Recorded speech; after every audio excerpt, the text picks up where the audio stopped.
Tax Act can think of a million things more fun than filing taxes. Tax Act is going to name some now. Sitting in traffic. Folding a fitted bedsheet. Listening to your coworker talk about his fantasy team. Digging a hole. Digging an even larger hole next to that original hole. Unfortunately, Tax Act's filing software can't make taxes fun. But Tax Act can help you get them done. Tax Act. Let's get them over with. Listen, all you New Yorkers. Excuse me, taxi. Okay, we're looking around. This is the 77 WABC minicast. Welcome back, folks. This is the More Money Show. I am very pleased to be with you on this Saturday afternoon. By the way, I'm going to try to sneak in some calls at the end of the hour. That More Money Show hotline number is 1-800-848-9222 or 1-800-848-WABC. That's easier to remember. 1-800-848-WABC. And I'd like to get some new callers. If you call, I love calling to listening to some of our regular listeners because we have so much wisdom. But if you've never called in before to the More Money Show, I'm going to put you at the head of the line. Okay. So by the way, do we have Mr. Livingston? Yes, we do. Okay, so this is the answer to my quiz question that I presented to you right before we took our break, which is who is the man who is the only person who's balanced our federal budget in the last 50 years. And a couple of my assistants here said, oh, that was Bill Clinton. And it is true that we balanced the budget when Bill Clinton was president, and he was there when it happened. And so he deserves certainly some of the credit. I always say that Bill Clinton, boy, I wish we had more Bill Clintons in the Democratic Party today. Bill Clinton was a genuine centrist Democrat in a party that's been unfortunately taken over by a radical left. But Bob Livingston was the chairman of the Appropriations Committee at that time. And he was the one who made the budget cuts, those tough cuts that Congress simply will not make today. And so, Bob Livingston, first of all, thank you for joining. I am saluting you for your great service to our country. Well, that's a wonderful introduction. Thank you very much, Steve. It's great to be with you. And I appreciate your having me on. I first have to say that I apologize for the last time you had me on. I was sitting on a peaceful, quiet restaurant porch, and three ladies who had too much to drink came running out about that time, and I tried to run away from them, and I just couldn't do it. So I think my last appearance with you was a little disjointed. No, but it was a great one, and that's why we're having you back by popular demand. So, by the way, Bob Livingston was as you can probably detect from his accent, was a congressman from the great state of Louisiana, and he has a new book out called Rainbow Chaser. And when I saw the book, I said, we got to get Bob back on. But before we get into your book, Bob, go back to that period, which was one of the most exciting periods of my political career when, you and Newt Gingrich and Dick Armey and a team of great patriots came in and you, made the cuts. You grew the economy. We did have 2 or 3 straight balanced budgets, which is something I didn't think we would see in my lifetime. What happened? How did it happen? Well, in 1995, the Republicans took control of the House of Representatives for the first time in 40 years. We did it under the leadership of Newt Gingrich, who was our captain, and we presented our case to the American people, and they decided to put us in. And we wanted to be revolutionaries. We wanted to change things. Right. Newt made me the chairman of the Appropriations Committee over some rather senior guys, and I was determined that we were going to cut the budget. I wanted to cut the budget since the time I'd been in Congress. Totally, I served about 22 years in Congress, but those last 4 years were exciting. And I was chairman of the Appropriations Committee. I worked with Senator Ted Stevens, and together and the Republicans controlled the Senate as well. And let me just interrupt you for 1 second because I want to make sure our listeners understand. So the Appropriations Committee, you're the ones who are really in charge of how much money we're going to spend on each of these programs, and so it's a very important. You're looking at trillions of dollars of spending and how are we going to allocate it, where are we going to make the cuts. So that was a very powerful perch. Yes, thank you, Steve. I have to say that It was the discretionary budget. All of the things that, Right. whether it's the White House, the cost of Congress, the cost of the Defense Department, the cost of any of the departments of the government are Right. funded by the Appropriations Committee. Unfortunately, And that by the way, that includes, by the way, our military budget as well, right? Absolutely, all of the defense budget, all of the executive branch, but the other part of the budget, which is now well over 2/3 of the budget, is entitlements, automatic payments that come from that provide benefits to people for all sorts of reasons. Some of which we understand are now being stolen by theft by people that don't deserve those benefits, but that's another issue altogether. Anyway, we balanced it. It was the first time that the discretionary budget has been balanced in decades, and it's the last time it's been balanced in decades. Amazing. And so how'd you do it? I mean, because I remember back then there was a lot of opposition from the left about, people like you and Newt Gingrich were portrayed as the Grinch who was going to steal Christmas and, taking all these benefits away. But you pulled it off. And then we had a lot of revenue growth because the economy grew very rapidly at that time. What do you think was the key to that happening? Well, it's a sheer determination. I mean, basically, my first day as chairman before the committee, I stood before them, and it's on C-SPAN. You may be able to pull it up today. I came out with a little short knife that I'd gotten from an alligator hunter, called an alligator skinning knife, and I said, we're going to cut the budget. And I said, if that's not enough, I pulled out a Bowie knife out of a bag and showed it to the committee. I said, then we're going to use a bigger knife. And I said, if that's not enough, I pulled out a machete and waved that around. And they understood I was serious. Well, maybe that's how Malay in Argentina got the idea of the chainsaw. But I have to say, I was a young kid back then. I was a fiscal analyst. And, I remember you guys said you were going to do it, but I have to be honest with you, Bob. I didn't think you could do it. And it was really an amazing thing. And by the way, one of the most important things about that era is you remember this. I mean, my gosh, a lot of the opponents were, oh my God, people are going to starve in the street and orphanages are going to close down, and it's going to be the most that we're going to have all this pollution, and none of the negative things that they said would happen happened. No, they never did happen, and it's the same thing with when Elon Musk came up with his Doge idea. They just this last year. You can do it because there's so much fire in the U.S. budget. We spend far too much money on unnecessary, duplicative, and awful programs.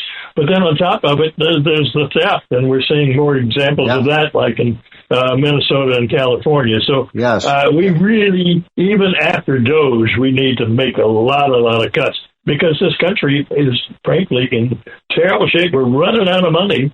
And, of course, with our ongoing war right now, it's all the more important. So, great point. I was going to ask you about that, Bob, about, I am so angry about some of these audits are finding massive amounts of fraud, in Minnesota, in New York, and California. And one of the things I find really, problematic with the way we do our budget, especially now, these are more some of the what we call the entitlement programs, but we're almost, and correct me if I'm wrong, because you are the expert on the budget, but as I see it, we're almost rewarding states for wasting money because the more money they waste, the more money Washington sends to them. Well, it's built into the system, and unfortunately, Congress has been asleep at the wheel too.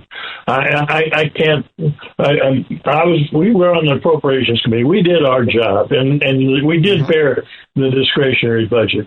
But it grew back. 9/11, frankly, it just exploded the budget after I left. And that with our wars in Iraq and Afghanistan and everywhere else, the budget just went out of kilter. And now we're trying to pare back, but we've got a big job ahead of us. We do have to try to get the theft under control. But I think, frankly, the whole country needs to come to some sort of reckoning, because if we don't, those people that are on Social Security and on Medicare and Medicaid and other programs on which they really depend may find that the programs are going to have to be trimmed back because we don't have the money. Right. I mean, it's amazing. You had, was it 2 or 3 or 4 years of balanced budgets? I forget. It was at least 3, I think. I think it was 2 or 3. They came in as I was going out in 1999, and they lasted until 9/11. So about 2 years is what we had. And once 9/11 hit, Katie barred the door. It exploded. I'll tell you, I remember towards the end of 2000, I think it was, when your budgets really took hold and we're now running surpluses. There was a big, you may recall this, I'll never forget it.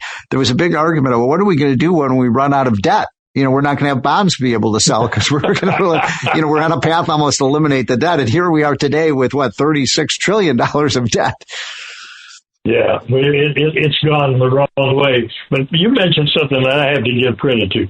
Bill Clinton had a lot of smart people around him.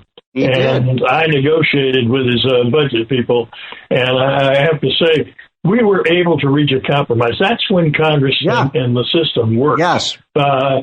Clinton got himself in trouble because of his own foibles, but frankly, his administration, once he found out that people didn't like his initial 2 years of spending it on everything. Right. He came in. Right. Remember, he said the era of big government is over, and he did it. Can you imagine any Democrat saying that today?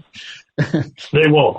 They won't. Yeah. No. So I got to give Bill Clinton a lot of credit for having a good last 6 years of his administration, and we honed in there, and we're able to work with him, and we made government work the way it was supposed to work.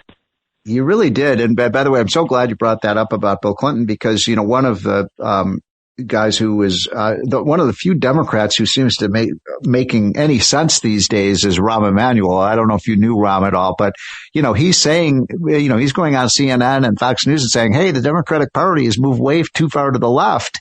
And I think he's right.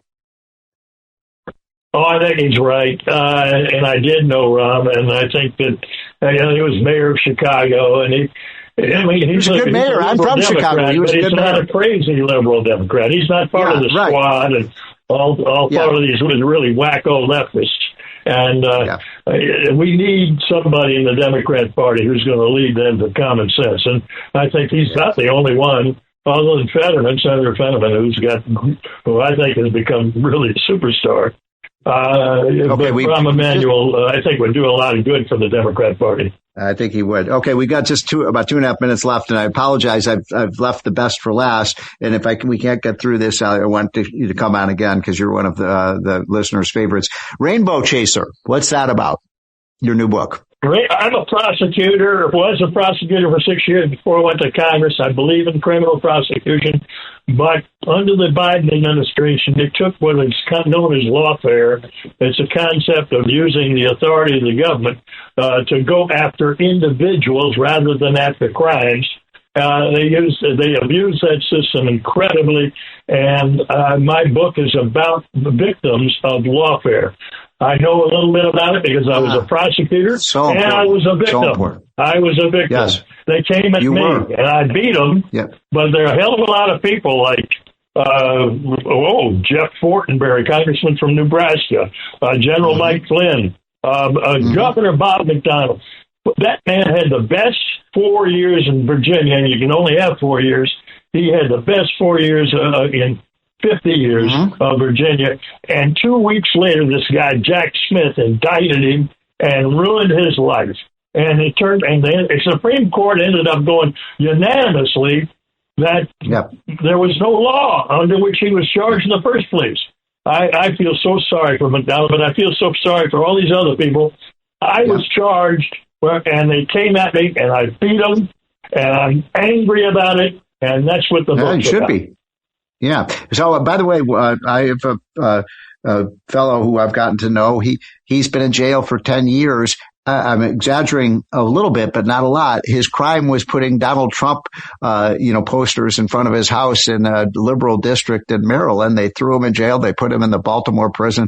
They made up charges against him. I think our justice system really there's huge flaws with it. And there are I'm all for getting tough on crime, but we're putting people in jail for non-offenses we've turned politics into a game where if you lose, you end up in prison, and it's just awful. Well, it's more than awful. It's tyranny. If they misuse the Justice Department against innocent American citizens, that is tyranny. We don't have a democracy. We don't have a free government because Leventi Beria, who was Stalin's right-hand man, said, "Show me the man, I can show you the crime," meaning that he could convict anybody if he wanted to. And they can. And the Biden Justice Department under Merrick Garland did exactly that. And I want to get even. I don't want to sweep this under the rug. I want everybody to read the book.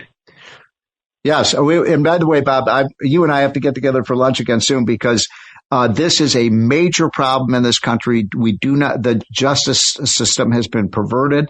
And if you have names, by the way, one of the things that people don't know about Donald Trump is he has pardoned thousands of people who did not belong in jail, for non-crimes. And he will, if you've got good evidence, he will pardon these people, Bob. So we ought to get together. You know why? Because if he had 81 counts against him, it was lawfare against him. He was the biggest. He was the biggest victim of this. And he all right, Bob, we got to run. Hire the lawyers. He had the money to hire the lawyers and beat them, and he did beat them, and he was victorious. He did. But all of these people get these charges against them, and they go bankrupt. They're forced to plead guilty. They get felonies for their life. It's a horrible system, and we've got to beat it. We've got to change it. We do. I bet I was in court for 6 years on a bogus IRS charge against me. The government has unlimited money, and my attorney said, "Yeah, they say you owe the $100,000. It's clear you don't." But he said, "Just pay him the money because it's going to cost you more money to to take these people on." It's a corrupt system, and I'm so glad you wrote this book. Well, thanks. It cost me well over $1 million to defend myself. Frankly, had I not had a business, I would have been bankrupted myself. And if I hadn't had good lawyers, I could have been convicted of a felony and sent to prison. Yeah. Bob Livingston, thank you so much for coming on the show. This is the More Money Show, folks, and we will be right back. We're going to talk a little bit about politics in the next segment of the More Money Show.